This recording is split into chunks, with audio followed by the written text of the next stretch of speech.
Still got here. Yeah. So, you say you're going live? Or Yeah. okay. What the hell? Is everyone like one thing that maybe you could check is if everyone's volume is kind of okay and loud enough. Am I going through okay? Coming through? Yeah, I can Yeah, hear fine. you okay. Sounds good. Let's do one by one. Ido, I think, is fine. I just heard Vikram with his radio voice saying sounds good, which was perfect. Just so you know, we are live now. We are Okay. streaming. You can continue because I don't think anyone is gonna be too formalistic about this event. And we're just about having fun. But you should All our know that moms from now watching. on, everything you say is eternal on YouTube. It's between Christmas and New Year in 2020. We're to be forgiven for anything. Sure. So this Time is the is time we real. get forgiven? Yeah. Yeah. Great. Need to be forgiven after New Year's. All right. I mean, geez.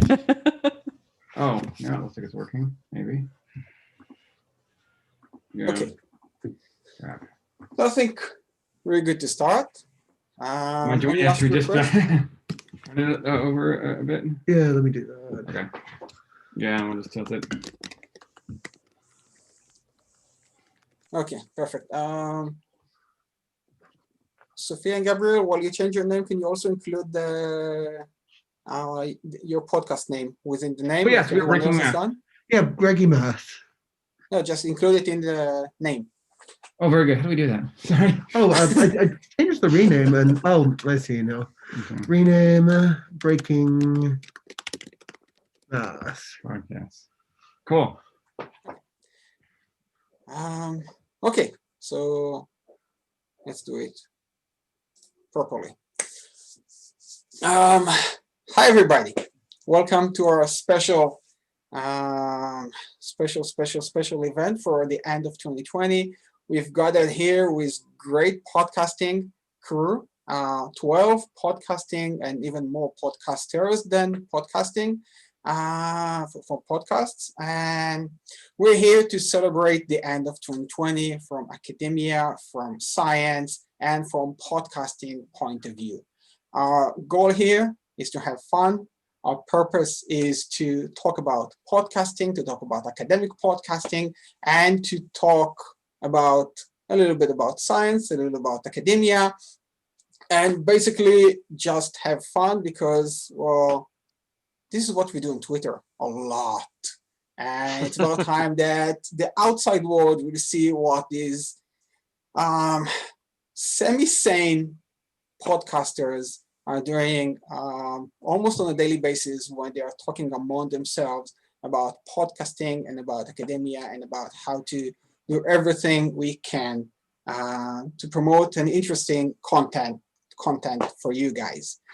So I'm Ido Rosenzweig. I'm the producer of the podcast. What are you going to do with that? And that's probably going to be the last time I'm going to mention my own podcast because I'm the producer and we actually have our host as part of the team here, the ensemble here. And Danny is more capable than I am to talk about what she does on our podcast. And this is what we all going to do here. We're going to talk about what we are doing and what our podcasts are all about. So let me just say that within tradition, I want to raise a glass to the end of the horrible, insane, weird, and pointless 2020. And let's just move it to so everyone will see everyone. Yeah, we got our glasses here. So drink them if you got them. Cheers, Chaim, whatever you like. Cheers. Cheers, Adu. Cheers, everyone.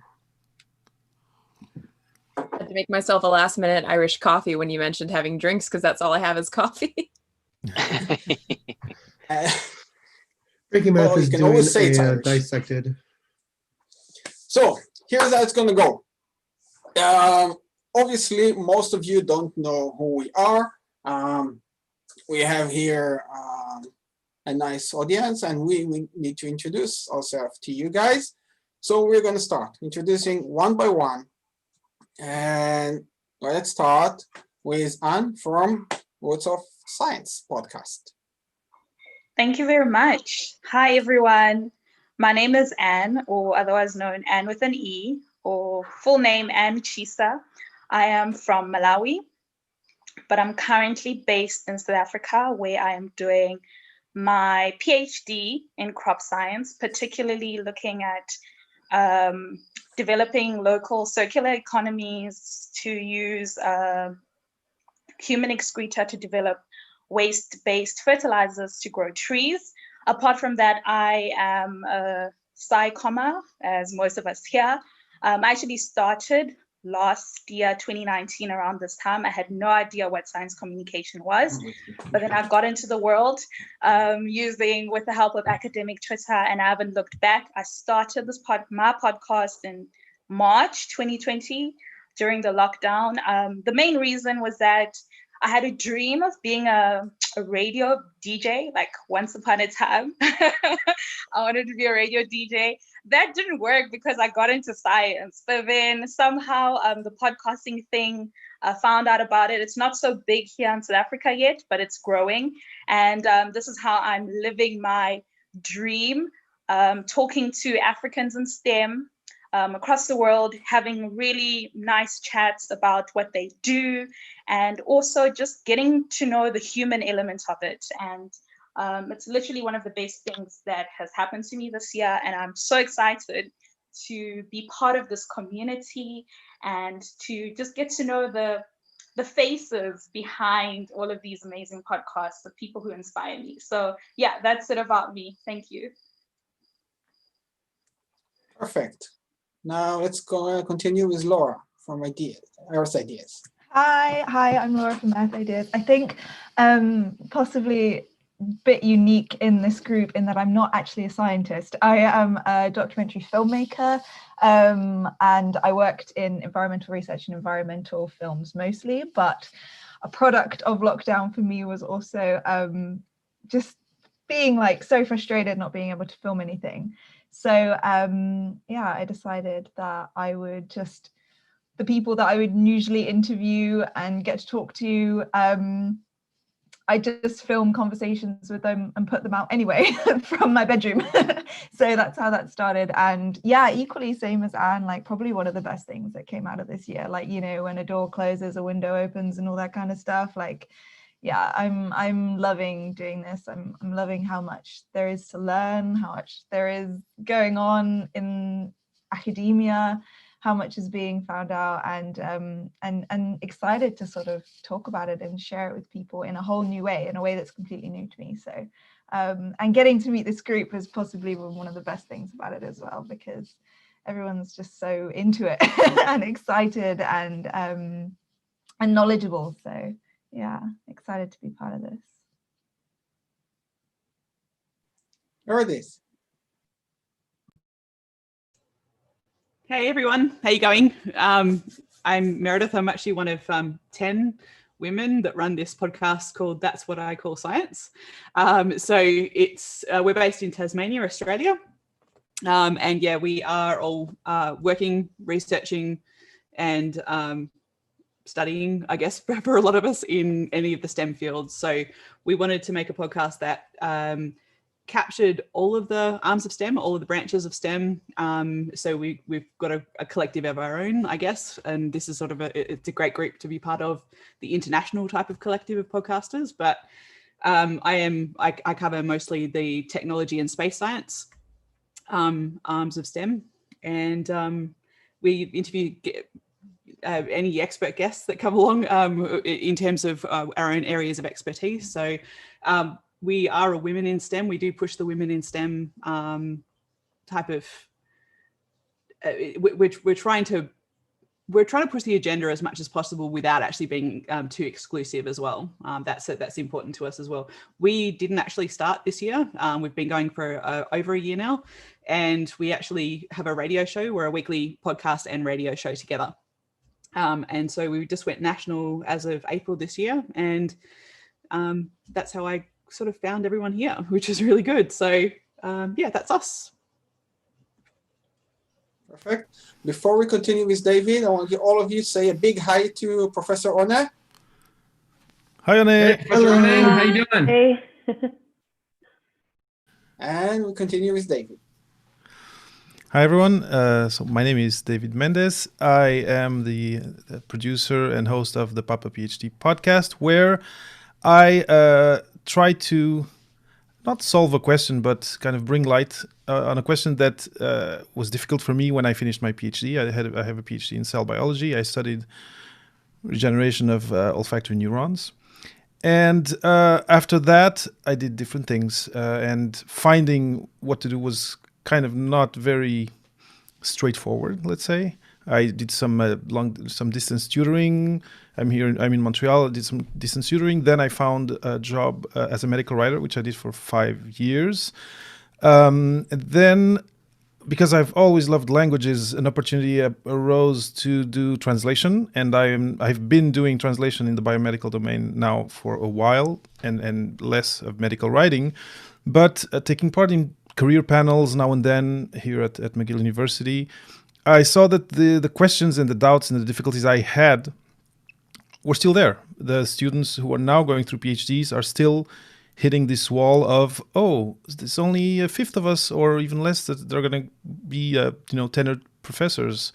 What am I going to do with this PhD? Be it in history, be it in cell biology, whatever.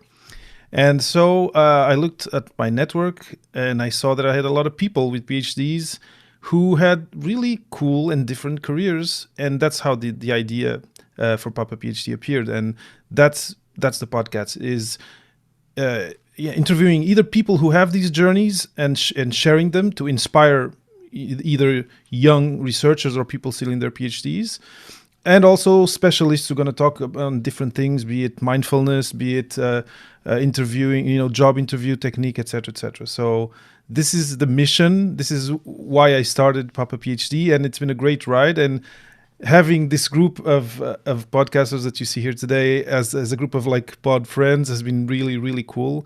And I'm thankful. This year was difficult in many ways, but just having this group has been clearly kind of a shining star in the middle of all this darkness. So super grateful to be here today. Perfect. I have no idea what the green light was, but that was amazing. Chris. Yeah, so I'm Chris Cogswell from the Mad Scientist Podcast. My show has been going on since 2016, since May. Got started actually by doing science research for another show called Astonishing Legends.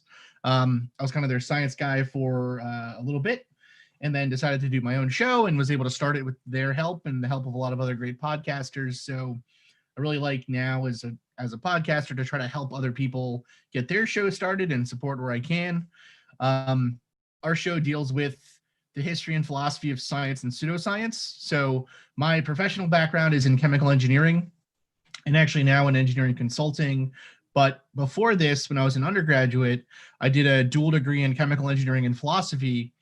And towards the end of my time, my philosophy research and interest really stuck with what are the reasons people believe non-scientific things, or why is it that people distrust science and experts and scientists? And never thought my podcast or interest would be any more relevant than like talking about the X-Files with people until this year. And now it's super relevant. So I guess go me. Maybe I should really try to stay away from learning about meteors or something, because then that'll happen to us in a couple of years. My show is co-hosted actually, so I'm one of the hosts. My other co-host is Marie Mayhew, good friend of mine who I also met doing Astonishing Legends research, and yeah, show comes out weekly. We're on a little bit of a break right now until after the new year, but we got some great interviews and episodes coming out, so check it out. Perfect. Now we have Sophia and Gabriel. Hello, I'm Sophia. And I'm Gabriel. And you're listening to Breaking Math Intro. We're from Albuquerque, New Mexico, and I have a bachelor's degree in computer science. I have a master's in electrical engineering, also a bachelor's in teaching with an emphasis on science. Yeah, and Breaking Math has been around since early 2017. We planned it late 2016. I was his tutor, and then we just decided one day, it was like, hey, let's do a podcast. Yeah. With the tutoring, there are so many concepts in mathematics and physics that were so utterly mind-blowing that I literally thought, it's a shame that more people can't be part of this conversation. And that essentially evolved into a podcast. And our original theme was to go through, or my original idea was to go through a book called A Quantum Story, A History in 40 Moments by Jim Baggett. And it evolved more into a math podcast. Yes. We talk about mathematics, a lot of physical concepts, things related to them. Our whole goal is to bring high concepts in mathematics to an audience that necessarily doesn't have that much math education. Yes. It's a big goal of ours. We try to tackle big subjects when we can. Real quick, and if you don't mind, for those who are interested in marketing tactics, I think we did something that really served us by classifying ourselves as mathematics. Even though we're mathematics, of course, we talk about physics and computer science and other stuff, but we kind of cornered the market on math podcasts pretty well. There's probably a billion zillion general science or even physics podcasts, but there's much fewer math podcasts. And for that reason, due to our consistency, we've managed to be the #1 all-time math podcast in the USA and Great Britain. Just because of our consistency, I think, but we enjoy doing it. Yes, we love doing it. It's fun. And it's good to be here all with y'all. Yeah. Thank you. Yeah. Thank you, Sophia and Gabe. And Danny. Hi, all. I'm so happy to be here today with you and to see everyone in person, to see the people behind the logos, as we said before. So I'm Dani, and I'm the host of the podcast, What Are You Going to Do With That? But it wasn't actually my idea. And our producer, he's hosting this event right now, that's Ido Rosenzweig. He came up with the idea. And at some point, he gave that idea to a group of students. And he's like, I'm going to need someone who's going to do the hosting and the talking to the guests. And I volunteered, and that's how I got into this bit of a mess. It's taken up a lot of my time, but I really love doing it, just like everyone has already said. What are we doing on the podcast? What are you going to do with that? In every episode, I chat with an early career researcher or an ECR about their academic journey, because we think that listening to the story of other people and how they've gone through their BA, MA, PhD, postdoc, or trying to get that tenure track position can really help others who are going through the same things to understand that it's not so weird that they're going through certain struggles, and how to create those successes for themselves as well. So that's what we're trying to do with very personal stories. We started in March 2020 with launching our first episode.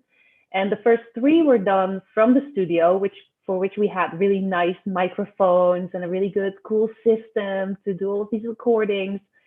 And then the Corona hit and there was a lockdown, so we couldn't go to the studio anymore. But in a way that only broadened the way we wanted eventually to do the podcast, because it allowed us to now go onto Zoom or online, do the recordings there, and really talk to people from all over the world. So not only with you guys today, where we have people here in Australia, in the US, we're based in the Middle East. We also have Europeans, of course. And those are also the guests that we had on our podcast. So it's been a really cool year. Even though I wasn't able to travel, I did feel like I've been a lot of places. So I'm happy to hear what the rest has to say and where this conversation is going to go. Perfect. Thanks, Danny. And now we have Vikram. How's it going, everyone? I am Vikram Baliga. I host the Planthropology Podcast. I'm in Lubbock, Texas, which probably exactly 2 of you have ever heard of, because it's in the middle of nowhere in Texas. I just finished my PhD in horticulture, just graduated in 2 weeks ago, actually. And I started this podcast in October of 2019, because I was writing and I didn't want to. And I was like, you know what I should do? I should start another project. And a podcast sounded fun. I'd had a conversation with a good friend who's a fellow plant nerd about, something nerdy. And I was like, oh, people would love to listen to this. And they don't, but and I was like, I'll start a podcast. And it just kind of stuck in my head. And so when I was running data one day, I was like, it would be more fun than this. And so I'm about a year and a half in. I interview different scientists in the natural sciences, everyone from plant scientists to agriculturists to climatologists and other folks in the field, just more about themselves than about the subject matter. I want to know 15, 20 years down the road after they've gone through school, why do they still care? Why are they still interested? Because that's, in my opinion, part of the story we don't tell our students is, we give you all the information, we give you all the data you need to graduate and all that, but we don't necessarily fill you in on now what? Where do you go from here? What's the rest of your life going to look like?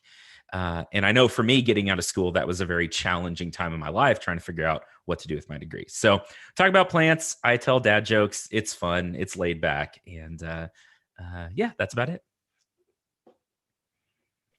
Perfect. Now we have Lee from Curiosity Cake.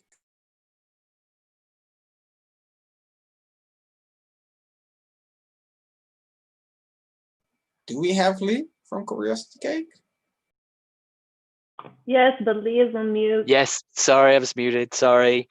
Oh, it's like work. Yeah. Hi, I'm Lee from Curiosity Cake. Curiosity Cake is really a podcast that covers science, but actually covers, or the intention is that it covers a wide range of topics. It's an interview format, so I talk to experts. So far I've done a lot of science topics, and that's how I've gotten into this group and have come across all you really amazing guys and people who aren't guys. I think, like Laura, I'm also a bit of a fraud. Well, Laura's not a fraud. I'm a bit of a fraud. I'm not really a scientist. Sorry, Laura. This is going well. Should I start over? So yeah, so I'm not a scientist. I work in data, so like I crunch numbers. Actually work in government, so that's kind of why a lot of time I try to avoid kind of politics and stuff, just to get a bit of a break from it. But yeah, but I just like all the work that you all do, I just find really fascinating. So being able to talk to people like yourselves and obviously other kind of academics and experts and kind of business people and coaches and people like that, just people I find really inspiring.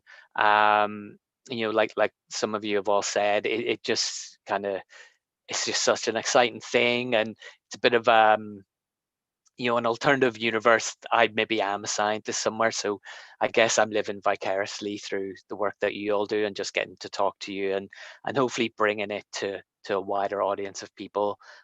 So I guess for me, the thing that I'm really interested in, the accessibility of the work, so like a SciComm sort of thing, but kind of trying to really bring it to kind of ordinary people. So I always think of like my audience as being my mom and dad, even though I don't think they actually listen to it. I think my mom and dad, if it's something that my mom and dad can follow and it comes across in a way where like they can see the kind of value of what's being done, then that's what I'm aiming for. Perfect. Let's continue with Ofer. Hi, I'm Ofer Izarbana. I'm one of the co-hosts of Macadamia Podcast together with Elena Itzkovich, which could not join us today. Actually, I grew up right next where Ido and Danny are currently located in Haifa, Israel, which is one of the nicest places in Israel to be. And Macadamia is basically, and we founded it as an opportunity to bring people role models. I am a strong believer in you cannot be what you cannot see. And basically, when I ended up my PhD at Tel Aviv University, I had a lot of fun, but I had no idea what's going on. But I was not ashamed to ask questions, people outside of academia. Do I want to be a PI or not? What else is out there if I don't want to be a PI? And I realized that nobody, at least in the Israeli university system, but apparently also in the US, nobody really talks about it, and nobody really prepares you to it, or even gives you the tools to ask questions about it. And this is what Macadamia is all about. And together with Lena, we just interview industry leaders, people who transition from academia to all kinds of other professions. We had a baker Thomas, who had a biology degree and founded one of the leading baking schools in France, and other people who do more scientifically amazing work. So we talked with them about like the friction points, the decision-making process in why to choose this career path, what I did, what I took from my PhD, what is transferable, and what I needed to bridge for that. And it's so much fun to be part of a team. I'm a strong believer of teamwork, and it's amazing to be with 11 other people, 12 with Ido, all over the world. And it feels really, in this alone and close time, it feels like, I don't know, it fills me up. So thank you all. Perfect, thank you. And now Devon. Hey everybody, I'm Devon Boker. Using a brand new setup, by the way. I got the PodTrack P4 for Christmas, and I'm like super ecstatic about the whole thing. Anyway, more than anything, I'm just a geek, I guess you could say. I wouldn't call myself a scientist. I have a bachelor's in wildlife biology. I have worked in wolf conservation, but most of my stuff has been focused in like naturalist work. I'm doing like interpretive programs, not dance, like programs, and talking about animals and plants and all that kind of stuff. Currently, I'm a high school science teacher, physics, biology, and geometry, which is not science, but based on breaking math, you could incorporate a little bit. Let's see, we started in 2017, and honestly by accident. It was initially, I was trying to do a video talking to Dr. Tim Caro at UC Davis about zebra stripes, and the video didn't work, but the audio did. And I was like, okay, well, I need to do something with this. So I put it together. It ended up being a podcast, and then decided, you know what, this is actually kind of fun. Let's go with it. I was a fan of podcasts, and, and we've grown tremendously this year, put out a lot of stuff. Have about 26 interviews on backstock right now that we're working through producing, several spinoff series, like 3 spinoff series. And we found it as a nonprofit. So we're a 501c3 nonprofit. Basically our whole mission is to, and this is honestly the mission of the podcast as well, which is why we largely just talk about anything, is to interrupt barriers of exclusion. Primarily those around race, gender, sexuality, in not just STEM or STEAM, but the outdoors in general, and getting to be a part of it and understand it, nature, plants, how it's all connected, how we fit. And so we interview, expert guests. Sometimes we interview our own listeners, just to talk about those things. So sometimes episodes will be more like of an audio documentary, and sometimes episodes will be more like just a conversation between 2 people about things that we love. Great, thanks. And now the last but not least, definitely not least, we have Kristen. Hi guys, I am the host of the Nagging Naturalist podcast. Like a couple of us here, I actually just started this year. Still figuring out things too. I have actually just recently kind of upgraded my setup a little bit. It's still got a few parts to get for it because, yeah, I mean, I didn't have the issue of, I had a studio before and then I had to go at home with the pandemic. I've always been at home. And if anybody's ever lived in a city, it's not a quiet place. So blocking out ambient noise has been a really big challenge for me, but it's been a really fun year. I've learned a lot. I came in not like I thought I had a really good idea of what I wanted to do. And now I've spent the last month deciding how I'm going to reformat everything. But like a couple have mentioned, I'm actually not a scientist. And in fact, I dropped out of college twice. I'm currently attending college for the 3rd time. Hopefully I'll finish something at this point. I actually started out with a journalism degree. I wanted to write and inform people. And then I looked at journalists and decided I didn't want to be a journalist anymore. When I went back to school, I actually wanted to do mycology. I wanted to do fungus and slime molds and things like that because they're actually interesting. And then I dropped out again. And I spent some time out in California, and I did my first time volunteering with an aquarium while I was out there. I was with the Monterey Bay Aquarium for nearly a year. And while I was there, I was teaching. I was teaching people about wildlife and conservation. And while I was there, it just struck me. It's like, this is what I want to do. I want to talk to people about animals all day. And so I'm back in school studying wildlife biology and conservation. And, I was working in another aquarium in the National Aquarium in Baltimore. And when I quit my job to focus on school, I realized I really miss talking to people about animals, because you don't really do that as much in school. You're being talked at, not talking with people. So I started the podcast as a bit of an outlet for me. And people can kind of see it. It's a bit of a mess. It's kind of all over the place. But I learned a lot. I really love doing interviews. That's probably my favorite thing. And I'm hoping to do more of that next year. And I'm definitely hoping that I can get my format ironed out so that people who come in and check out the podcast aren't like, what the heck is going on? And also it's great to meet all y'all, because, as we've all said, we've all been looking at each other through icons, although with Vikram and Devon, I watch you guys on TikTok. So those are the only two faces I knew prior to coming in here.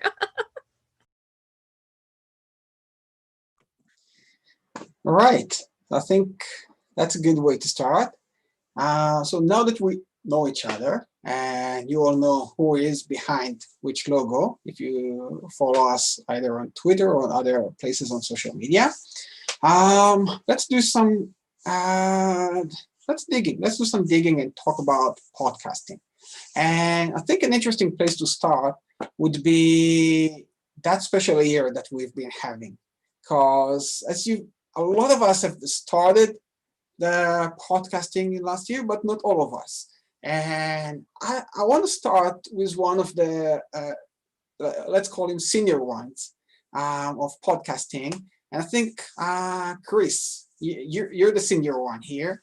And I want to know from your perspective, throughout the years, throughout the development of podcasting, have you seen a development of more and more podcasting coming to play, and especially how that wonderful enlightening 2020 has affected podcasting from your perspective? And then we'll open the discussion further for us. Yeah, so I definitely think, the one thing that is really important with getting a podcast going and actually getting one and being successful, it's exactly what Sophia and Gabriel said, right? It's being consistent, like releasing episodes regularly and keeping on doing it is so important, because, I know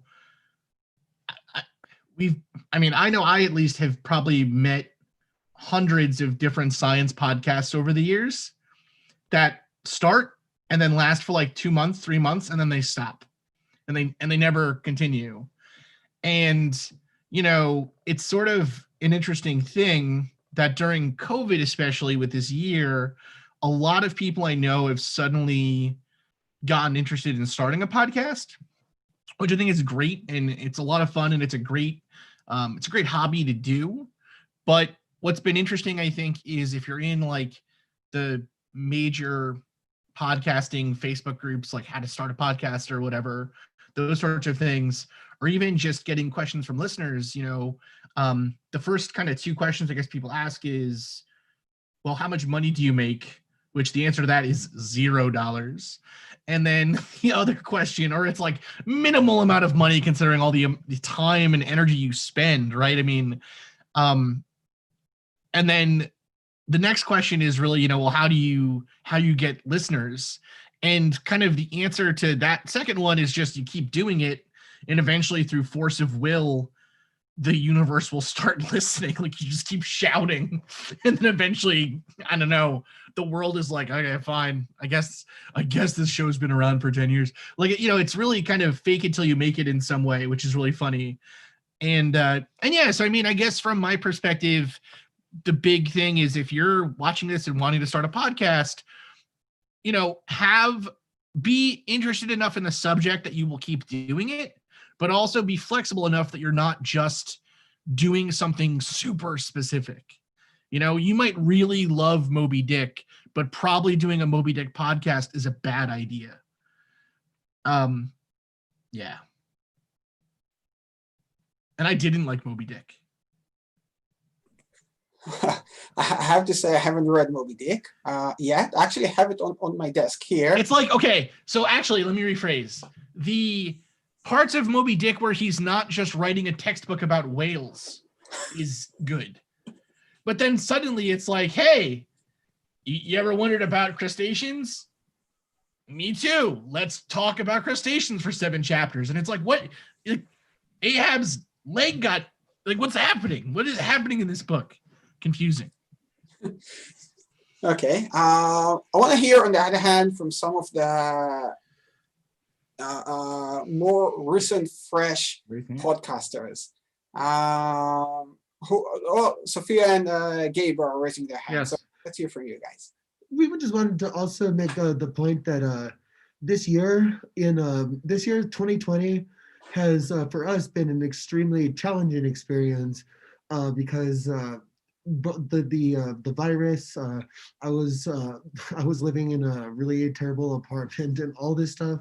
So I think honestly, it's good to acknowledge that during a year where we had a pandemic for the first time in a century, that it's all right to like maybe not have your best output. And we almost had the worst output that we could have all the years that we did it, except for at the end of the year, we managed to rally together and get that done. Yeah.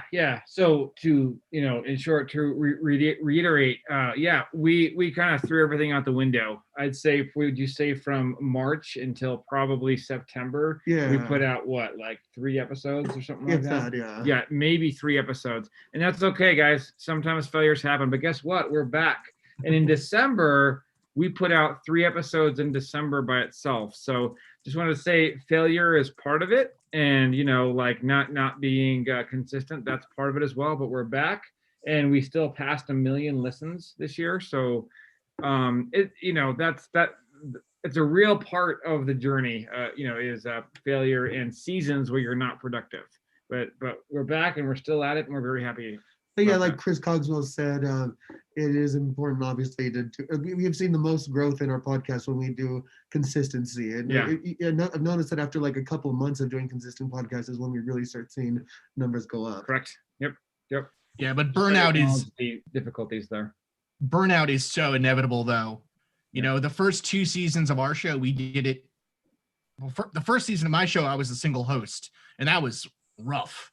And then I got a co-host, and even that was like, okay, you do a whole year of episodes every week. You need a break, right? That we take a kind of consistent break during this time period. But I found, especially in this year too, like, yeah, things suck right now. And just telling listeners like, hey, we're really sad, so we're going to do a coronavirus sadness episode. Our listeners have really responded well to that. Even just hearing you, even if it's only for like 10 minutes, saying like, sorry, things suck. I'm in a cocoon of sadness. Cocoon of sadness is a quite interesting metaphor. Let's continue with Kristen. Yeah, so I definitely asked myself, like in the beginning, like how do you grow a podcast? Like water it, put it out in some nice sunlight. Like, what are we doing here? I have found, and this is just my personal experience, obviously everybody's different because it depends, obviously it'll depend on your target audience, where you're producing it from, blah, blah, blah. But once I started doing the interviews and I started bringing on more people and I started cultivating a bit more of a community, I definitely saw a lot of growth in my podcast. My listenership doubled, and it's still, even now after taking a month-long break from my podcast, like I still maintain like roughly the same listenership, which really surprised me. But even just things, I need to tap into this resource as well. But a lot of other podcasts also have built a community, and I know that why am I blanking on the Petri Dish? Thank you. They are really good about advertising other podcasts and stuff like that. And that's something that I'm trying to figure out how I want to do, is how to help not just boost myself, but also help boost other podcasts that are trying to do SciComm and things like that, especially since, as many of us have mentioned, like we're all here to help others with our podcast. Like, most of us aren't doing a podcast simply for the sake of a podcast. There's a lot of us that have a mission essentially for our podcast. And, you know, I definitely feel like in order to have, if you have a mission, you need to grow, because obviously you're trying to reach certain people or reach a broad amount of people. And so it's really important to make sure that you're trying your best to grow and put that message out there. And, you know, I definitely appreciate those that have tried to help me. I definitely want to return the favor. So I do think it's really healthy if you're a podcaster to make sure that you're building a community, and not just with, like, I do wildlife, but obviously not everybody here is wildlife. So even just building a general community with other really good podcasters is a really great way to help yourself grow, not just because people are advertising you, but even just learning from some of y'all helps too. Perfect. David? So you asked, you kind of asked what had we seen during this strange year. And I think it's a year where people are rearranging or reorganizing their routines, their habits. And this can go two ways. They can, as a podcaster, they can say, hey, I like this podcast. It's always there every week, or, it's consistent, like people have said. I will include this into my routine. Or if, it's irregular, etc., they can say, well, it's not going into my routine this year.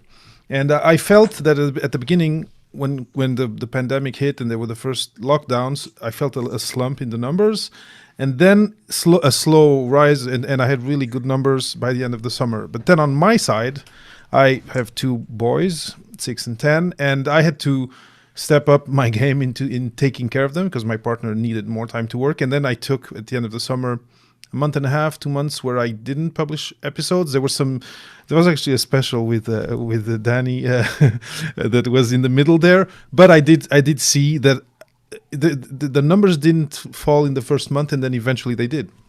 And I had been told, I had heard somewhere. This I don't know if you know Todd Cochran. He's an old podcaster. He's in a podcasting host company, but he said the first 2 years try not to take breaks, and because people get it's the time that it takes for you to be part of the person's routine. And I think it was if you take this year kind of a test tube of people's behavior.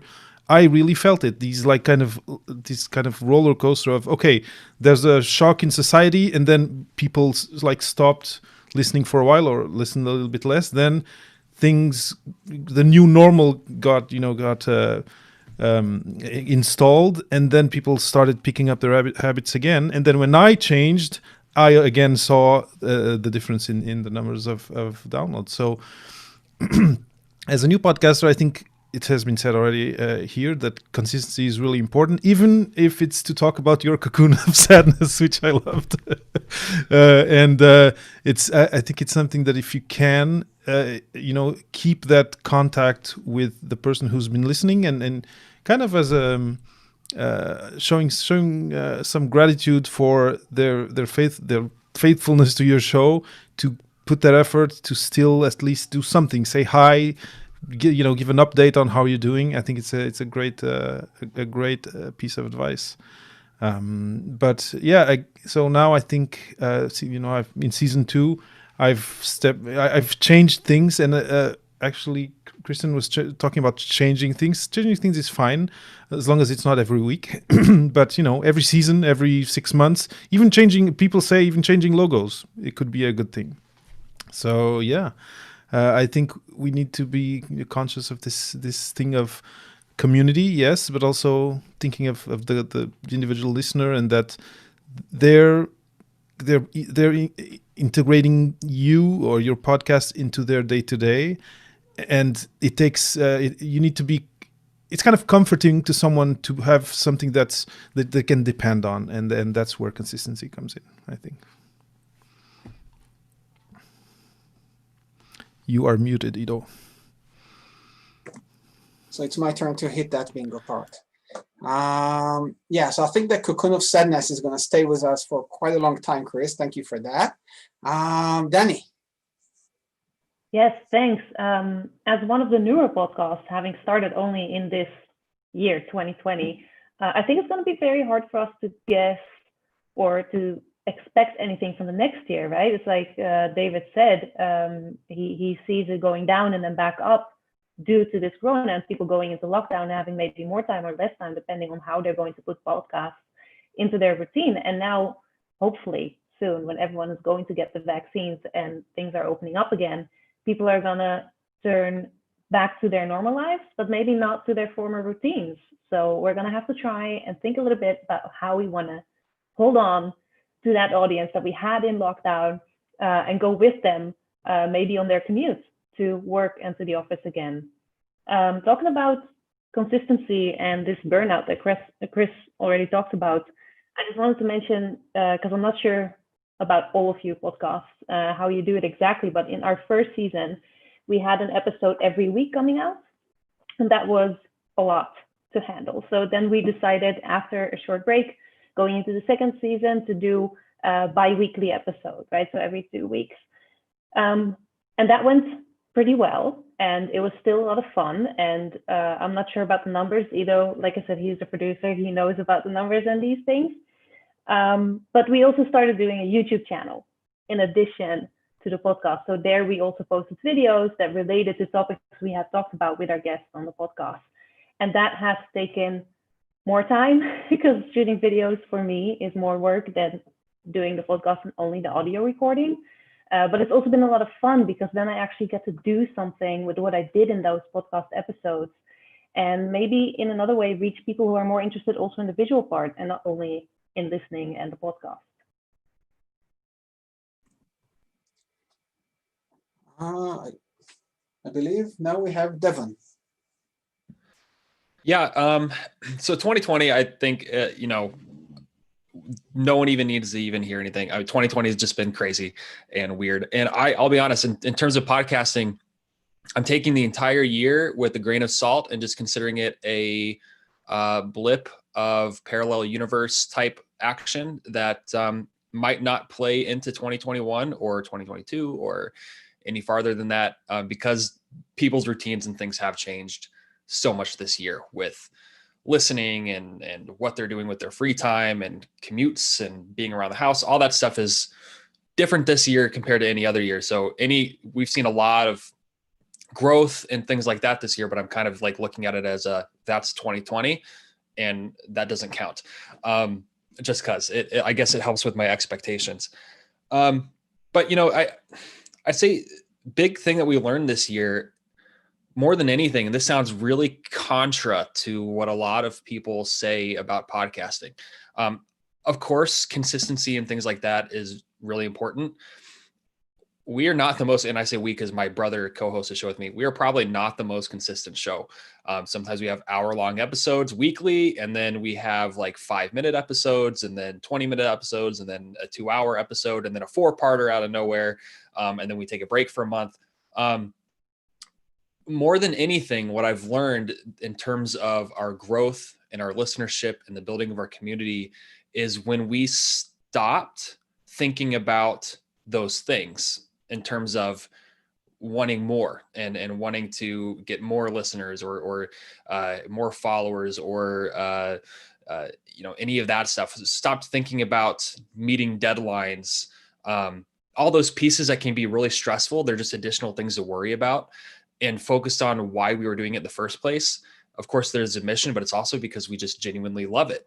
It's good time for my brother and I. It's educational. We like doing the interviews, and when we started to focus on the parts of it that just made us happy and that we enjoyed in the first place, and let ourselves be freer with it, we've actually seen way more growth and way more communities stemming from just that. Than constantly trying to focus on all the minutia that just adds to a mountain of stress on your shoulders. So it's kind of like the just gratitude for what you got and appreciating the listens that you do get, instead of focusing on I only had 100 on this episode. What's up with that? Enjoying it for what it is and enjoying what you're doing in the first place.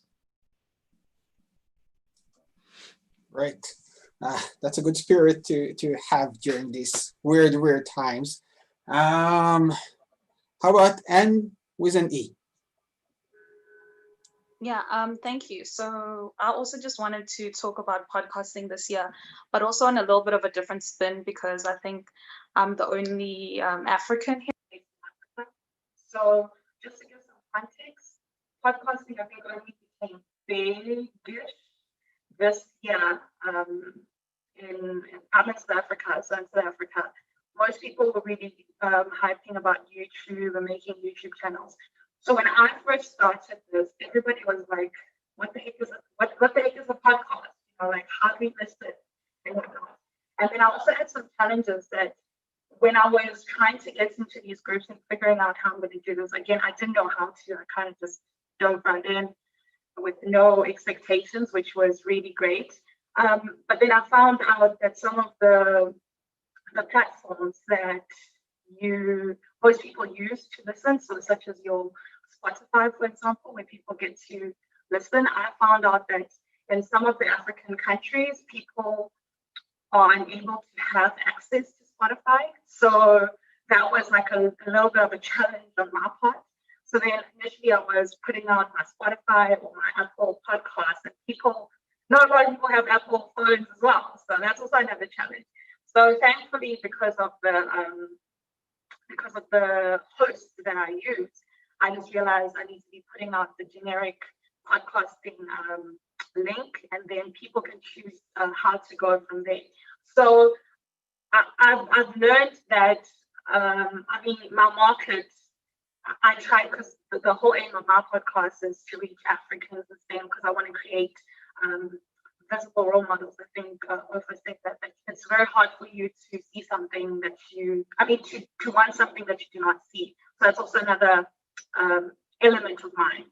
So in learning all of these things, and also for other people who might want to reach audiences in Africa, I think these are something that you guys can be cognizant of in terms of reaching newer markets. And after I learned to do that, that's when I realized that like my audience grew.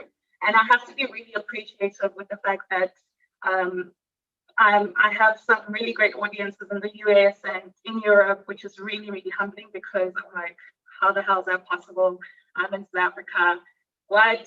So it's really, really exciting that these things happen. And also, I think somebody also mentioned earlier about creating sort of a niche market for yourself. So I pride myself with being the first in many spaces, or the only one of my kind, in terms of doing what I'm doing. I think there's a lot of podcasts where people talk to different scientists, but it's very limited in terms of African STEM specifically. So it's been a really learning experience on my part, and also just getting people's work out there was really, really great for this year. So yeah, thanks. Perfect. That's actually a very good input. I think Meredith had something to say about that question as well. Yeah, definitely. So we sort of a full circle again. Our podcast is not new this year either. So we've been around since 2019. I believe it was. I came in after the beginning of the podcast, but we had a fairly steady audience. Like I mentioned, we had a radio show. I agree with a lot of what I've been hearing, though. The weekly slog is huge. But then correspondingly, we expanded our team. So we have designated roles of myself, and someone else does the production, and we have people doing social media, and we have co-hosts that do secondary jobs within the podcast as well. Again, it is for $0, as we all know, but it is jobs within jobs to make the podcast happen and the radio show happen on a weekly basis. So we have an obligation to go weekly, so we need to keep that up. It's not a choice for us. So we have to work within that, but on top of that, I mean, we all have our own expertise areas. So the podcast is one sort of a center of a microcosm, I guess. We all do our own psychom outside of that, our own performance work, that sort of thing, that sort of feeds the podcast. So for example, I being an IT, I've got to go where my people are. To find the audience, you've got to go where they are. And to do that means I've had to expand onto YouTube, means I've had to expand onto Twitch. So doing a lot of science communication outreach and videos on Twitch, which is, for anyone else, it's the gaming platform, the YouTube of the gaming world as such, and TikTok and all those different places where people don't tend to put their fingers in all those pies. So our listenership, coming back to the podcast, has not actually changed a lot for 2020. So it's just a bit of a different take, because we've found that we adapted what we were doing prior to the pandemic, and essentially the only thing that really has changed is social distancing when we get together to record the podcast. That's all it is. So for us, we are lucky in that way. And we haven't actually gained many listeners actually for this 2020, but we haven't lost any. So it's been quite a fairly steady rise for us, but it's not been exponentially higher for 2020 because of the pandemic. So it's an interesting year, but differently to some other people here. Well, interesting is one way to describe 2020. I have many other words that should not be on air for that year as well. Yeah, I think it's time to move to another question or another section of this show. And I think throughout the process, especially during 2020, we've experienced a lot of special episodes and unique situations, and I want to check it out with you guys. Do you have any experience, a special experience or a special episode that you want to share with us that you've been through during 2020, horrible 2020, interesting 2020, amusing 2020? What was that experience for you? So I see Laura raising her hand, so let's start with Laura. Yeah, mine actually, it was how I found this group in the first place, because I was perusing around Spotify trying to find some podcasts, and I kind of in the similar lane to mine to get an idea of how other people doing it. As I said, I kind of stumbled into podcasting. This wasn't something that I intended to do. So I was thinking about format, thinking about that kind of thing. And I stumbled onto Lee's, and I found one on ants that he'd done.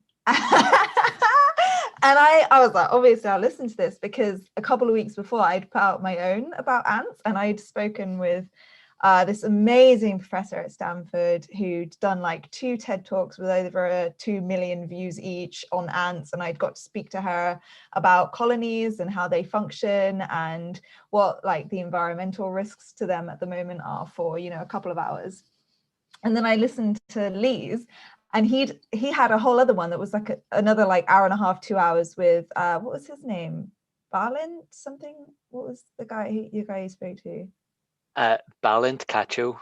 He's from University of Pennsylvania, or is it Penn State or some American university? Yeah. He was so great, such a great speaker. And honestly, I loved the episode for itself. But what I really loved most was just that you managed to talk about a whole area that I hadn't even had no idea about. Everything that he said and everything that you guys talked about was completely outside of the little bubble of stuff that I managed to talk about the ants on my episode. And that's what I just love that. I love that fact about podcasting and science, that there's so much that we can talk about and learn and engage on, and that's even without talking about the professors and the researchers themselves.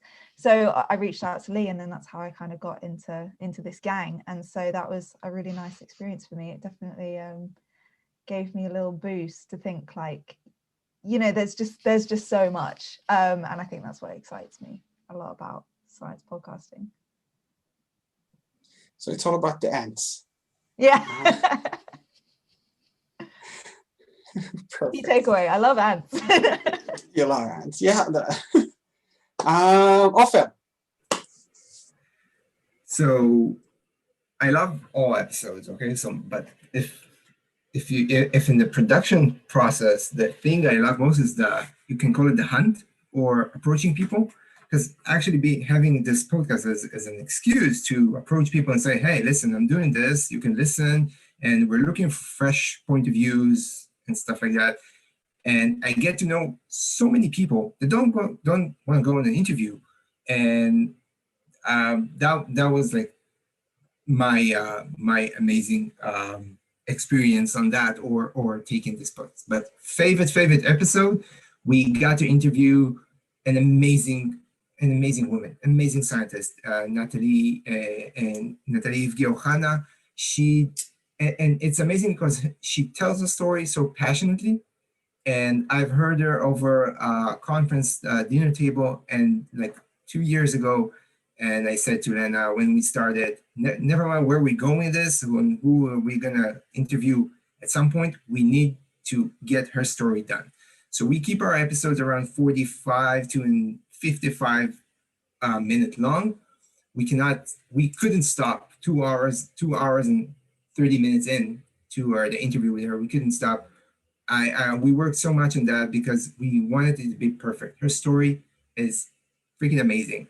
She moved halfway across the world, did a postdoc, and very soon decided against like everything we were taught at like sunk cost or everything, that's not for her. Went back, opened a company with her vision and her idea, and fought it through for years until she made an impact. And she talked about this impact, how she helps rare disease patients, bringing them cure. And you see across Zoom or across the like audio waves, you can hear the spark, the passion. And this is exactly what we wanted to relay to our audience, is that you take hard choices, but you have to make them based on knowledge. You have to ask questions. What are my core values? And she talks exactly about that, about what were her core values, how it guided her decisions, very tough decisions.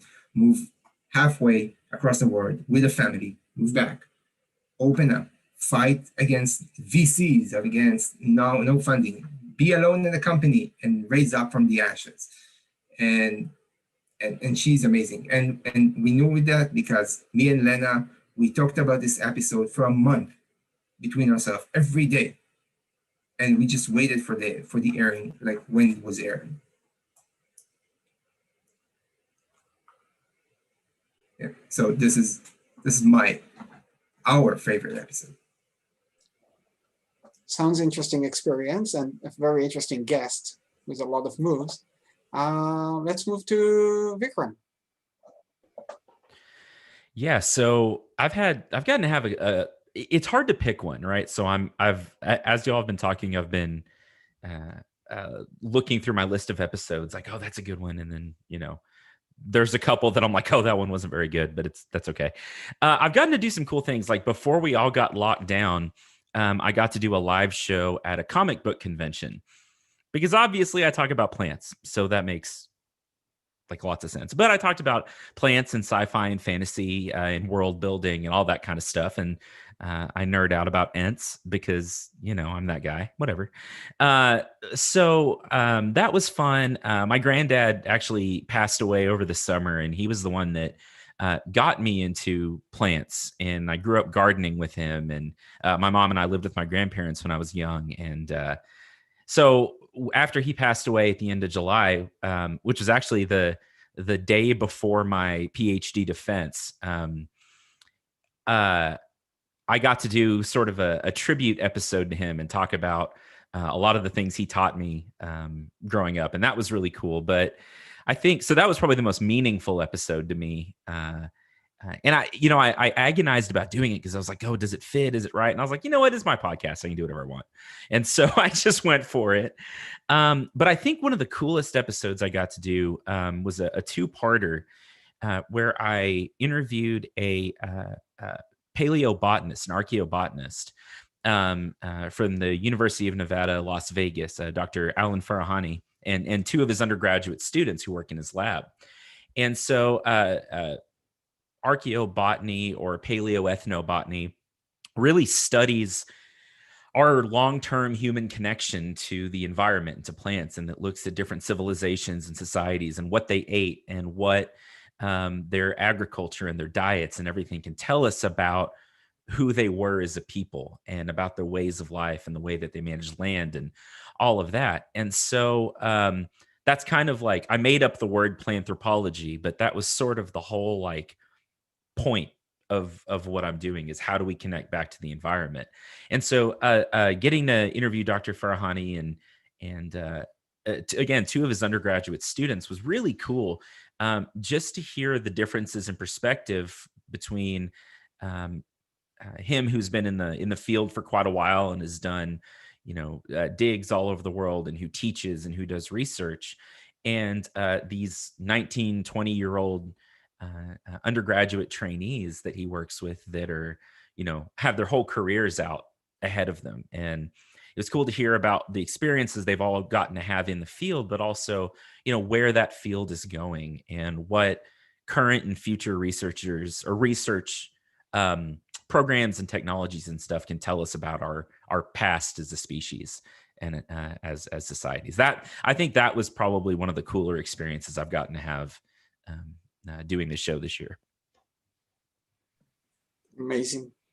Very, very personal in a way. Sounds very interesting and actually inspiring as well. Sophia and Gabe? Hey, so this year we did our favorite episode was, I think, definitely the neurology one. Yes. Yeah, the neurology one was dope.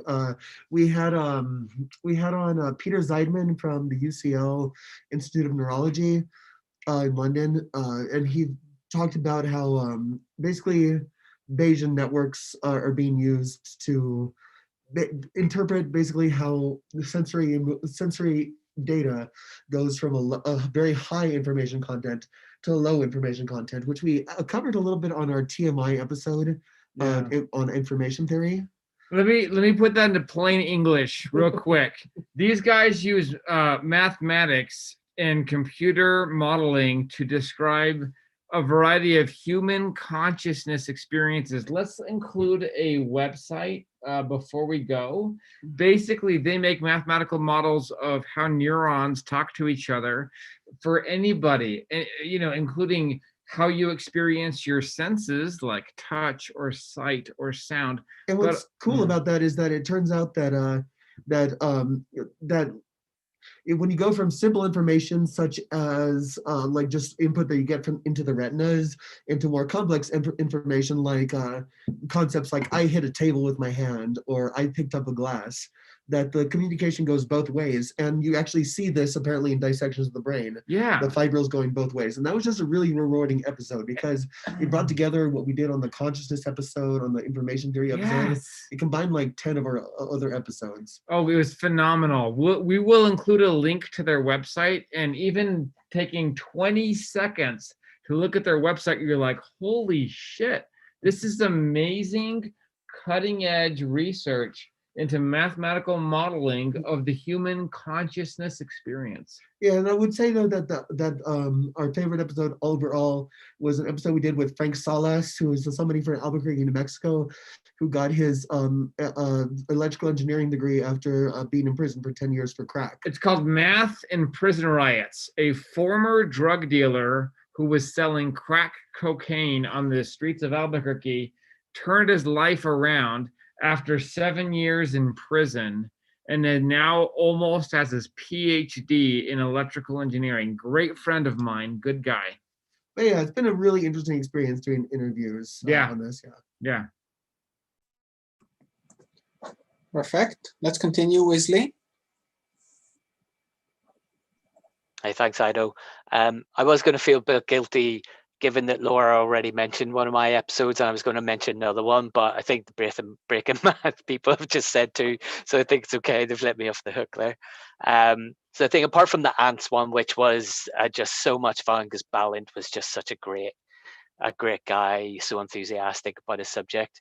I think similarly, one of my favorites was the episode I did on stars with Lisa Harvey Smith, because she was just so so kind of down to earth, so funny, and had such a human way of going about talking about her subject. And obviously, stars and space and things are exciting, but they can also be quite abstract. Obviously they're so far away, they're quite removed from our kind of daily lives, because most of us are living in cities. We barely even see them anymore, apart from maybe like sci-fi movies or something. But also, just the way she described the behavior of stars, the kind of stars she was talking about, and relating them to like human personalities.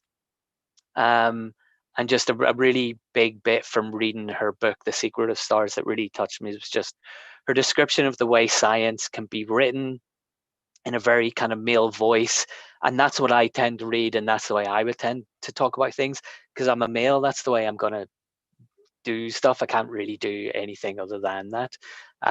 So it kind of really struck me, that the way she just described that in her book, of why she was writing that book, why she was writing it in that way, to try to support more kind of women in STEM, women being interested in astronomy and things, just kind of really hit home to me as an argument in a way that I think she was just making a lot better than other people tend to do. So that was a really kind of interesting part of that episode for me. And I also just love the way that Lisa talks about, there's almost like 3 generations in her family where they've passed down kind of love of astronomy and the night sky. So I really like how she just gives that kind of very human, very personal side to what could be something very distant. And we continue with Kristen. Well, like I mentioned, this is my first year, and still figuring out a lot of things. But I think one of the things I ended up doing that I really enjoyed was takeovers. So, I mean, I have a background in journalism, so interviews aren't a big deal for me. I'm perfectly comfortable writing interview questions. And when I talk to people about doing interviews, I always send them the questions, have them approve them.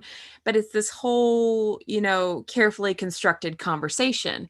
And for a lot of us in the US, and for those of you who have seen what's going on with the US this year, it was very active this year on a political and social level. And one of the discussions that were being had was raising up voices of people who are underrepresented, especially people of color, underrepresented in STEM and in these conversations.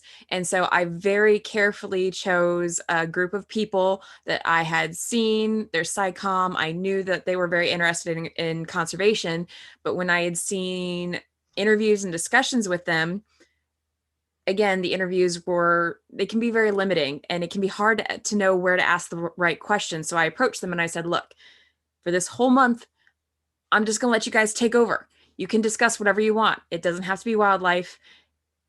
If you want to talk about wildlife, go ahead. If you don't want to talk about wildlife, whatever you feel like you don't get to talk about in interviews or podcasts, or if there's a message you have, tell it, basically. And I had this whole month where literally, like, I told them I can take a backseat or I can have a conversation with you. And most of them asked to have conversations and do some back and forth. And the last one I ended up doing was actually a little bit late. She's somebody I actually work with at the National Aquarium. Her name's Simone. And she does conservation education, just like I used to do. But, the takeovers were a lot of fun because I didn't have to worry about asking the right questions or anything like that. We were all just kind of goofing around a bit. We all learned something. They all offered up information. It wasn't strictly just political or social commentary. There was a lot of personal discussions. There were ones that were had about, people's work, research, and studies. I mean, it was really cool. I learned a lot, and I'm not sure I could pick any one of them. I will say, you can kind of hear the learning curve as you progress through them. My very first one was really rough because I didn't realize I could record through Zoom. I thought I had to record the audio coming out of Zoom through my microphone, and my first one was awful. And I'm really tempted to invite her back to do like kind of a redo for her takeover, especially since she's also expanding on her topic. But as you listen, they slowly get better in audio as I learn my lessons. But it was a lot of fun. I learned a lot about them as individuals. I learned a lot about topics I didn't even think about. We discussed everything from cemetery birding to the Black Cowboys of Canada, like just topics I never imagined having on my podcast. And it was really kind of cool letting somebody else take the reins, because I would have never thought to ask the questions to learn about those particular topics. You know, I have my frame of mind, they have their frame of mind. And I think that in the future, I definitely want to do more of that, not interviews. I want to let people kind of take a little bit of the rein and bring their perspective in, because I think that it was a lot more enriching in that format than it was trying to control and direct a conversation to get to certain points. So that's just me, but those were my favorites. Yeah, sounds amazing, including very interesting tips as well on how to approach. Chris. Yeah, so our show really focuses, we kind of try to do seasons where we focus on different types of topics. And this season, we focused on figures from science history and how their kind of research or work led to interesting developments. And so trying to tell stories about the modern world through the lens of these other figures. And actually, this is a figure that I wanted to study and do a show on since I started listening to podcasts. But so has anyone on the call, and you can unmute yourselves if you'd like to answer this, has anyone on the call ever seen the movie The Men Who Stare at Goats? Or read that book or heard about it? Yeah. Okay. So it as part of the armed services. So this was a group of people who, and this is real, this really happened in the United States. They were a group of researchers whose work was to try and develop psychic warrior monks for the United States military. Okay. Now, that all sounds ridiculous. There is a whole part of the United States military whose research work is that kind of out there stuff, right? And since my show really focuses on those areas where science and pseudoscience meet, that group is kind of like the perfect breeding ground for stuff that I want to talk about. And so we did an entire series on this guy named Robert Bigelow, who is the most interesting billionaire you've never heard of. He owns a major hotel chain here in the United States, but is also a major funder of UFO research and stuff like on psychics and life after death and all this other stuff. And some of that work led him to work with NASA and the group that stared at goats and tried to shoot them with their mind lasers and all these other people. And it's really interesting to have this sort of figure who, on the one hand, funds and does a lot of research work in like aerospace, right? He's got modules up on the International Space Station now doing work, but his passion has always been searching for psychic aliens. So it's just a really fascinating subject that, I don't know, it was like the perfect story this year. And I'm so happy we were able to do it in the way that we did. So that was for us our favorite, I guess, series of episodes. I think there's a lot of listening to do after this show, but we're just in the middle of it. Let's continue with David. So, as for a favorite episode, it's hard. It's really difficult because I'm really happy with all the guests that I've had. I've had Kirsten Sanford right in season 1, which was one of the people, when you start a podcast, I don't know if you did, but I had a list of like 50 people I really love, and she was like at the top of it. She's host and producer or co-host of TWIS, the This Week in Science podcast. It's a weekly, it's now on YouTube also, but anyway, but that's not it. That's just to say that it's really hard to choose a favorite interview, but something that and there's actually 2 examples really recent. I don't know if everyone knows Papa PhD is bilingual. 1 week is an episode in French, 1 week is an episode in English. So I'm going to give 2 examples of things, of kind of unexpected things. And this season I've stopped. I still send a list of questions to my guests so they kind of know where we're gonna travel during the interview, but I don't ask them anymore. I ask them to introduce themselves, and then I pick up from their story, and that's the way I'm doing it now. And sometimes there's surprises, but one of them in season 1 was I saw that the person was on their webcam, and there was somehow a bike, like a racing bicycle behind them, and I was like, how come this person was not able to find a spot where it was just wall, and it ends up it's one of his many bicycles. And then we went on this huge thing about his being like a competition cyclist while he was in his PhD and how important that was to him. So this type of surprises is something I really enjoy a lot as an interviewer. But these 2 examples are really recent. So I just published a bonus Christmas episode with Megan Kirk-Chang. She's finishing, she should have finished, but COVID arrived, her PhD in clinical mental health. And she's a yoga instructor, and the conversation was very much around the trauma, the collective trauma that COVID has brought upon society at large, and about some practices and things about mindfulness, etc. And so it's something that mental health is something that I try to bring whenever the guest wants to talk about it, and I've had some great episodes about that. But here it was about wellness, right? About feeling better after this year that was really hard. And Ido, I agree with you. There's some adjectives that could be used, but let's just say it was difficult. And at the end, she was talking about practices. And at the end of the interview, I say, well, do you want to give a guided meditation right now? And so at the end of this, like 2 episodes ago, there's a small, short guided meditation by her in my episode. So this was not scripted, not planned. She said yes right away, and then we did. I actually followed it, and it was really cool. I was really happy. It was one of the interviews that I finished, and I was really, really like smiling inside and outside. So this is one. So one unexpected cool thing that happened during an interview. The other one is I've decided to bring some people that are specialists, that are not scientists. And not too long ago in French, I invited someone. He's a journalist. He mostly he has this kind of a podcast, and he promotes this website, and it's all news about technology.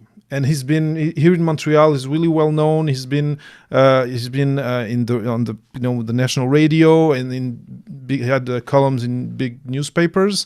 And now he has his own website. But I saw him give a talk about interviewing technique.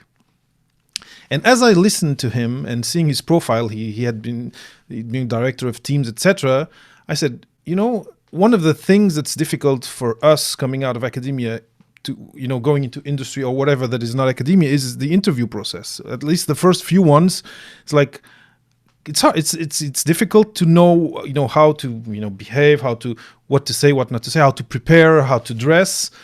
But in this case, I shot him an email saying, hey, I saw your talk about interviewing technique, but you know what? I have this podcast about, switching careers from academia. And one of the things is interviewing for a job. It's hard when you come from this thing of doing this research and writing this thesis, and yes, presenting some things, but in a very structured way and in a lingo that's very hermetic sometimes. He said yes right away, and it was a great conversation. And what surprised me is that I thought we were going to talk just about that, and then we talked. He talked about. He actually started by talking about how to communicate science in the media when you're a scientist, because he had experience coaching people to do that, which I did not know. And in the end, because he's a techie, we even talked about because the idea came to me to say, well, now we're in COVID and people are actually interviewing on Zoom. Do you have something to say about that? And he had a bunch of things to say, like the background that you should or should not use, etc., etc. So it was 2 things: bringing someone that was not my typical guest, and then having a very fruitful conversation and being surprised of the value he could bring, the extra value that I didn't expect to the episode. So I'd say those, and his name is Bruno Guglielminetti. It's an Italian name. He's Francophone. And yeah, so those are the two latest ones. And it's not like my favorite episodes, but at the end of these interviews, I was like really happy with the experience. So yeah, that's why I wanted to share. I was actually expecting you to say Danny, taking into account that we are in this platform and everything. She is on the panel here. I was very careful to say that I was not going to choose anyone. Meredith, please. We're actually having some entertaining conversation on the chat as well. Hopefully some of that will be included. Yeah, well, it's the same thing. I'm not entirely sure I can actually pick one, but also being a group of 10 people, all with different interests and all with different expertise, I'm going to pick one of mine. Sorry, girls. But the thing is that in tech, unlike some of the other science fields the other branches of STEM, they don't talk. I'm a lecturer as well. I know this. The students sit there. They don't talk. It's just a thing that they do. And when they graduate and they become, accomplished in their field, they still don't talk. So getting them involved in SciComm is very important, but it's also very hard. So luckily, one of my other areas is the space science and actually building and designing new tech. So one of my favorite episodes was getting not exactly a mentor, but hopefully a future mentor, but someone I admire very much. So Professor Paolo de Souza, who was working with JPL quite a lot. He actually works with Griffith University and previously University of Tasmania, where I'm from. So that's where the connection goes. And he was actually he helped design part of the Mars rovers, which dovetailed perfectly into an episode I wanted to do. And it was the perfect guest, and it just sort of came together really well. And what I guess the thing I really picked about that wasn't just the subject matter, but he actually surprised us quite a lot with, I guess, some of the philosophy of science that he brought to it. So it wasn't all just the hard science. He did talk about microsensing and all sorts of different things, but he brought it back to why it's important. And that's, to me, a true science communicator. And again, a bit like Lee said with Lisa Harvey-Smith, it depends on how you, the guest will make the show. Our job is to guide the show, and essentially, if you get a good guest and you get a good content matter, it's magic. So this episode really came together, and it's just sparked so many new content, hopefully, for the next season of our show, which should be great. Perfect. So that concludes that section of the talk. And now I was thinking that at the end of the day, all of us have one thing in common. Some of us are within academia, some of us are not in academia, some researchers, some come from STEM, some from other fields. And one thing we all have in common is that we care about the conveying the knowledge, having discussion about a knowledge of discoveries and scientific development and these kind of things. So one of the things I wanted to raise up to discussion, to bring into the discussion, is any interesting scientific development or scientific discovery or any other type of discovery that you've encountered during 2020 that you find interesting that you want to bring into the table, into the discussion. And I think we would start with Danny and see how it goes along. And as I wrote to you in the chat, and by the way, our viewers are missing out on hilarious chat discussion, which I don't know how, but should be some way conveyed to other platforms. Anyway, as I told you on the Zoom chat that we have here, feel free to interact, ask questions, make comments. Some of us are more experts, some of us have knowledge, some of us actually interviewed people related to these topics. So it should be more of a unmoderated, interesting discussion, as organized as we can. Danny, please. Yes, thanks. I am kind of happy that I dodged the last question because I did feel like picking one of the episodes was a little bit of Sophie's choice, which is something that already came up in the chat that we have here as well. So I'm happier to answer the question of what was my favorite science discovery in 2020. So I've been speaking to about 25 ECRs, early career researchers this year, and I have introduced their topics of research to the audience. So I really had to understand it myself in order to explain it to the others. So I definitely learned a lot. And I learned about bananas, about broccoli, about cells, eating other cells, about literature, about international law, and even a little bit more about migration, which is my own field, as I'm also a PhD student myself. But maybe one of the favorite parts of what I learned in one of the episodes is with one of the upcoming episodes with Sharon, and here's a little bit of a spoiler alert. So I learned that from her research as an art historian, that men throughout history really connect dragons or stories about dragons with women.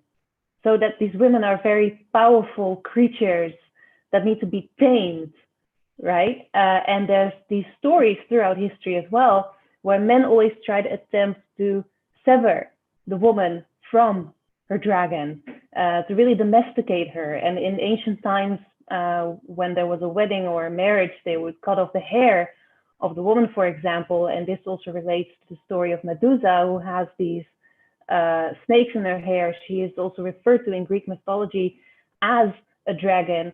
And I thought this was just really, really cool. And we even got to talk about how all of her stories and everything that she found out about dragons and women obviously also connects to Game of Thrones.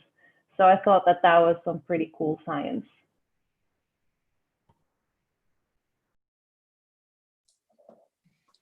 Great. Yeah, during the pre-talks on the producing part, I also love that part of Sharon. Anyone else want to share about any scientific or discovery that they've had or encountered in the last year? If not, we will move to the next section. Vikram, are you raising your hand? Yeah. Yes. Sort of. I don't know. Yeah. So this was part of a discussion for an episode that hasn't actually come out yet. That'll be, first of January or late January. But you may have seen some articles pop up all over the internet about forest bathing. And when I first saw this concept, it was kind of like, it feels like pseudoscience, right? It feels just the way that it's presented and all of this. It feels like something that's a little woo-woo or whatever. But I started to do some research into this, and it's like it is a measurable effect on human health. So the whole idea is that you go and you spend time around trees, like a half an hour around a tree. And it's this concept like, oh, yeah, I mean, I think we think about it and it's like, yeah, okay, going outside is good for you for all of these reasons. And, you get time in the sun, blah, blah, blah. And we think about it that way, but there's actually physiological benefits to spending time in nature. Trees release a suite of chemicals from some of the phyticides and things that we just smell. So like if you go and you smell a forest and you smell the smell of a pine tree or of just the general forest atmosphere, a lot of that is phytochemicals that these plants are releasing into the atmosphere just as part of their metabolism and biological processes.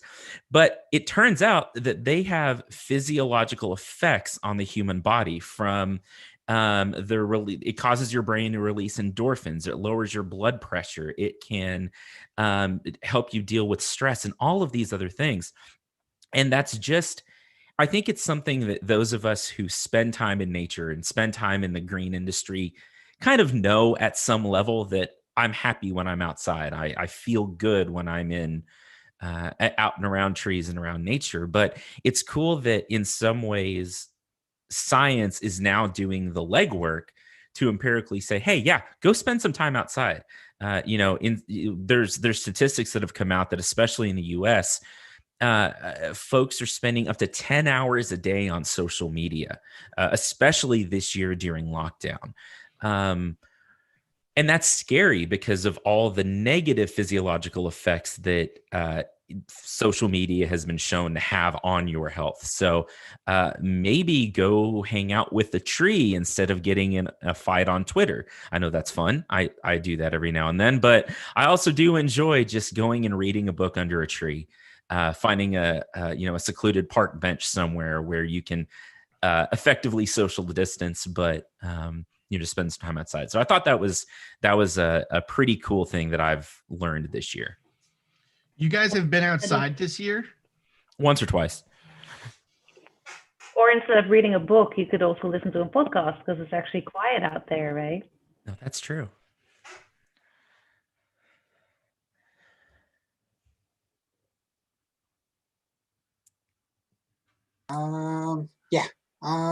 Okay. So who's next? Next we have Lee. I think first of all, I think we need to call out Vikram for being so insensitive that he's reading a book in front of a tree. That's a bit of a kind of killing it's a someone's warning. child, and then it's a warning. Yeah. They better not act up. I'm happy to print the Lord of the Rings on one of them. I'm not scared. That might inspire them, though, might it not? Depending on which trees it is. I'm also a bit worried that I'm a serious cave dweller. I like being inside. I probably am descended from a long line of cave dwellers. So I definitely should get out more. I think my favorite stuff from this year, science-wise, and it's probably really obvious, it's not necessarily the scientific research or discovery, but to me it's just really exciting because I think it really speaks to our kind of core of what it is to be human and all those kind of existential issues. But it's the SpaceX kind of stuff this year, the 2 kind of manned flights to the space station. I was also reading something that they've had a launch every 2 weeks in 2020, which, given everything else that's going on and stuff, is still amazing. And I guess Elon Musk is probably one of those Marmite kind of people where people either love him or hate him. But I think kind of regardless of who it is, obviously it's not just Elon Musk that's involved in all of that, but I think that just that whole excitement of getting back to space, of even that's such extreme kind of, actually I'm not going to think something's impossible, I'm just going to try it and see what happens, like all the talk of Mars and things like that. I think it's just really cool that someone is doing that and someone is being brave enough to talk about those things and to put their money behind it, to put their energy and their life into it, and the idea that we can kind of reach out into space again is just such an exciting thing, as a human being to think about. And even like last week or just before Christmas, I was being interviewed for podcast radio, a guy called Graham Mack, and he was talking to me about being involved in science podcasts, and he was talking about the moon landing, being a kid at the time, being able to see it on TV, and just how exciting that is. And there's just something about space travel that just, I think, really touches people's cores. So yeah, it's a really obvious one, but I think that was really exciting for me. Brilliant. Let's continue with Ofer. Also, this year in science, I got to get exposed to many aspects that I'm a molecular biologist, a geneticist, and I usually don't get into. But I think it's not a science work, but a scientific course that was set. I think the Nobel Prize for Jennifer Doudna and Emmanuel Charpentier, that was a huge decision because they made a recent but enormous impact. Whoever did like genetic work and knew the pain and suffering of making a transgenic model, that became like a first year project. So that advances science enormously forward.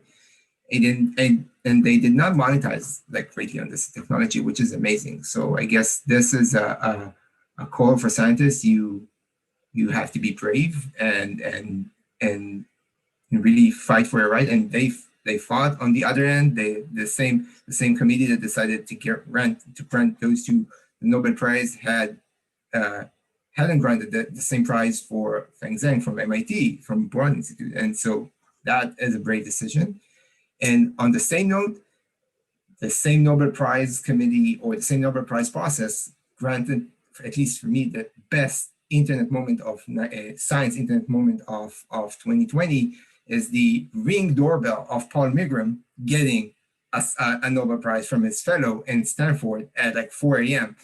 That is best. You can close the internet. That's it. Done. Go on. So this is like science for me in this like weird 2020. Hopefully 2021 will be much more fruitful. Absolutely. Let's continue with Laura. I hate to be the person to bring up coronavirus, but that was something You linked don't have to. No, I didn't say I wasn't It's going new, to. I something said I new. hate to do it. It had to be done. Thing is, like I worked in environmental research before filmmaking and now podcasting. So I was kind of familiar with the whole like a pandemic's coming in the next sort of 10 years and it's going to be a big thing. And the link, you know, with habitat destruction in particular. So when I started hearing from like friends and family and stuff about how, you know, it's so unfair and, you know, I don't get to do this and I feel so sorry for myself and all of that. And I was like, I need to have a chat with somebody about, you know, why we're in this situation, and how, as much as we hate it, it's like kind of our fault in a way.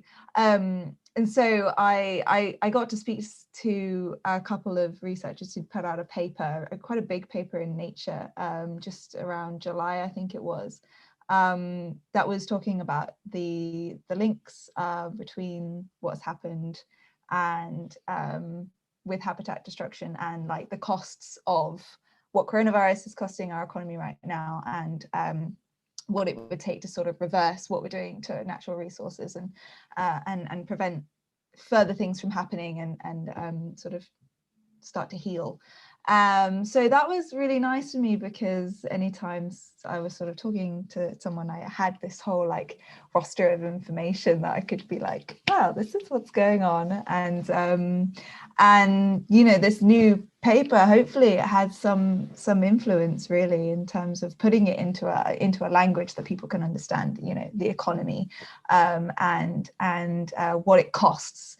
Because I think that's something that when you talk about habitat destruction, deforestation, species loss, the sixth mass extinction, you know, people can sort of switch off, but when you put it in terms of like, this is what it's costing us, suddenly people can seem to understand it a little bit better. So to be able to talk to the lead authors of that paper, I don't know if it's really a discovery as as much, but it was definitely 2020, and yeah, something that I was unhappy to dig into.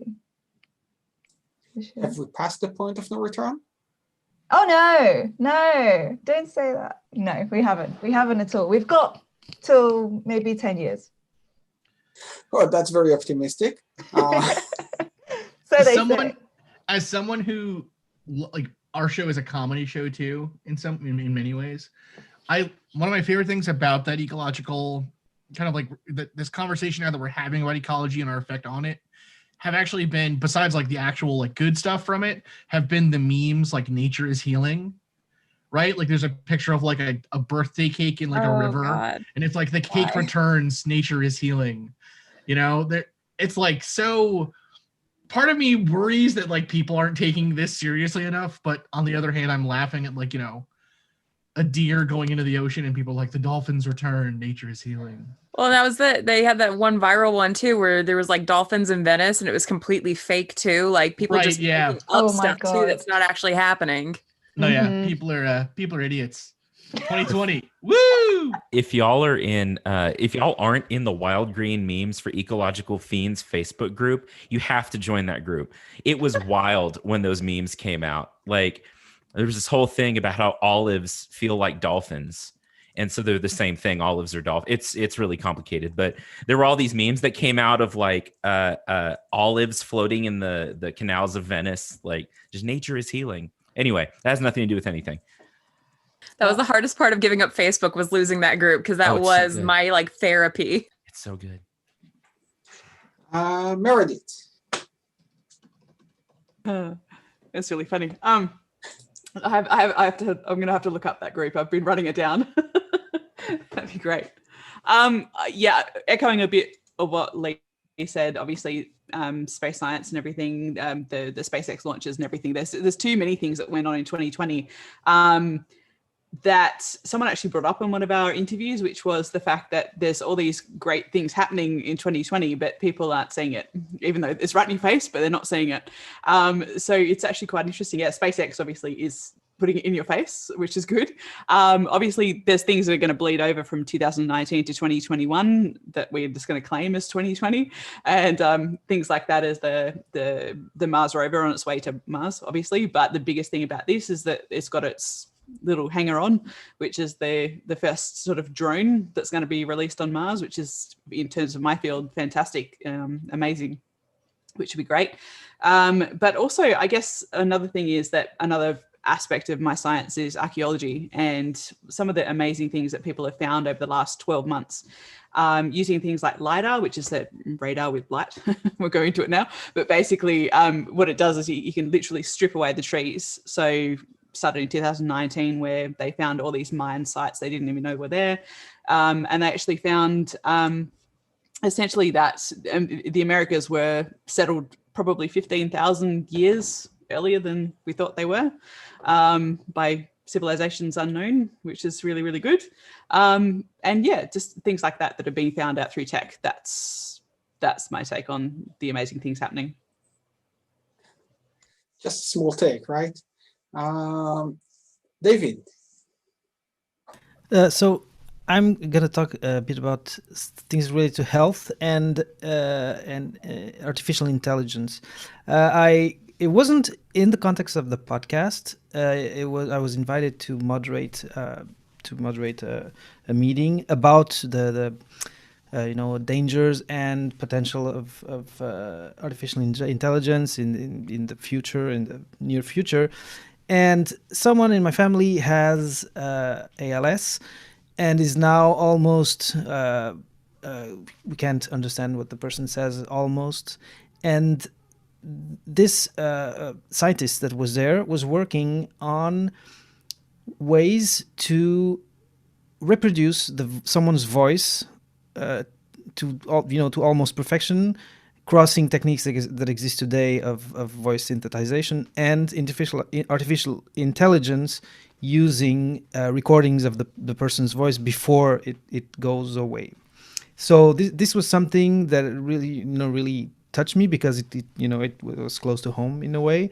And the other thing is also to do with intelligence in health. And this year, I think, is the first year that there was trial on children with it's for diabetes, and it's called a closed loop for diabetes, which it's a machine that has an artificial intelligence algorithm programmed in there, and that allows for a 24-hour cycle without the person, in this case the child, needing to inject themselves with insulin. There's a pump. Pumps have existed for a while, but there always needs to be some calibration or some injections to bring the insulin levels to where they need to be. But now it looks like health and I don't know if this voice synthesization thing is health, but to me it feels like it's connected. It's interesting to see how artificial intelligence is now applications of artificial intelligence are getting closer and closer to people with diseases, with different challenges in their lives, and because often you hear about it in a context of technology and other more techy things of finance. And to me, it really touched me to be talking with people in a context of talking about health, about bringing improvement to people's lives, and to hear that this thing that we all talk about, but which can be so complex, is now having these applications. So this is what I wanted to bring. If you want, I can share the link to the lab, but I don't think there's an article out there. There is about the closed loop for diabetes. That's something I can share if anyone wants to hear more about it. I think you can edit on the link on the YouTube chat that we have. That would be Yep, a good good place idea. to add the link. Yep. Sophia and Gabe. Okay, so we each have a favorite discovery from this year, and we'll be quick. My favorite discovery from this year was the discovery of that algorithm from that one company Google that allowed people to do protein folding problems a lot quicker than before by like a factor of 75% reduction or something like that in speed, or even more. I thought that was really cool because it's such an essential biological problem. Yes, and mine is, I sent everybody the YouTube video that describes this. There has been a lot of thought of previously unsolvable math problems, including ones introduced by Alan Turing, that are now possibly solvable using quantum computing. The video I sent to the Twitter, just scroll up to the first message of the day. If you just scroll up a little bit, fabulous video. The whole idea that previously unsolvable math problems are now solvable is quite mind-blowing. That's all I have to say on that one. It's a great topic. Kristen, we move to you. Well, sometimes it's hard to discuss positive things in the wildlife world, but something that's always new and fun and positive is the new species we discover. And there are literally hundreds every year. Like, I don't know if anybody ever keeps up with it, but occasionally it goes viral, but there's literally hundreds of species. So I highlighted a few that I'd really enjoyed. My favorite was that there were 2 new 6-gill saw sharks. So 6-gill sharks in general are rare. Most sharks have 5 gills. And then saw sharks are also extremely rare. And all of them are endangered. So it's always really cool to find new species and to see more biodiversity in that particular group. There was a spider in Iran that was named after Joaquin Phoenix. I don't know why, but it's a thing. And it's this phoenix spider. It looks beautiful though. There was the devil-eyed frog in the Andes, which literally has like these fiery orange eyes. That was a really beautiful animal. In North Carolina, the state where I was born, they have a new species of salamander called the California sandhill salamander, which is this beautiful, vibrant, bright red salamander, and I absolutely loved it. And one other one I really enjoyed was there is a new species of iridescent snake that was discovered in Vietnam. And when I say iridescent, I mean it literally looks like a moving oil spill. It is a stunning snake. It is absolutely gorgeous. All snakes have natural iridescence, but this one is perpetually iridescent and shiny and beautiful. And so those have been my highlight of the year, is just seeing all the beautiful new animals that I can now talk about on my podcast because I know they exist. A great way to move forward. And last on that section, we have Devon. So I'm going to use a word that I'm pretty sure 99% of the planet is sick of at this point. Unprecedented. This year was unprecedented in so many different ways. I think the biggest thing, I can't pick one main thing because there's just so many things, and it's just kind of astonishing that in a year when so much was upended, that we still made so many discoveries and so much progress. Like human history got rewritten like 7 different times in terms of different, massive events, including, when people first arrived in North America being bumped back like another 17,000 years. Some of the discoveries we made in space, landing on an asteroid, discovering types of black holes we thought were completely impossible. Some of the medical accomplishments, like the development of a vaccine in less than a year. I mean, we did, and I say we as if I'm a part of this, but really I'm just talking about it. Humanity did a lot this year, despite everything that we had to deal with. And I'm in awe of it. And it just makes me happy that I have a podcast where I can talk about all these things, because now, especially after this year, there's just an endless amount of things to discuss. Like, it will never end. It's a constant supply chain. It's awesome. Endless amount of things to discuss. It's basically what these podcasts are all about, right? This is what we are here about. And that's the best way to conclude that part of the discussion, which basically brings us to the end of this episode, of this special episode to conclude 2020. It's been absolutely privilege and pleasure to have all of you here with us, and I want to thank the viewers as well.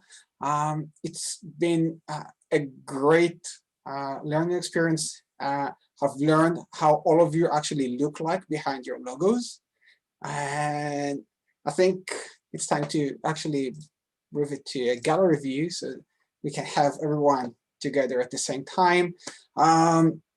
I want to thank you again for taking part in this event. That event clearly emerged out of that weird Twitter group that we all have and we all part of.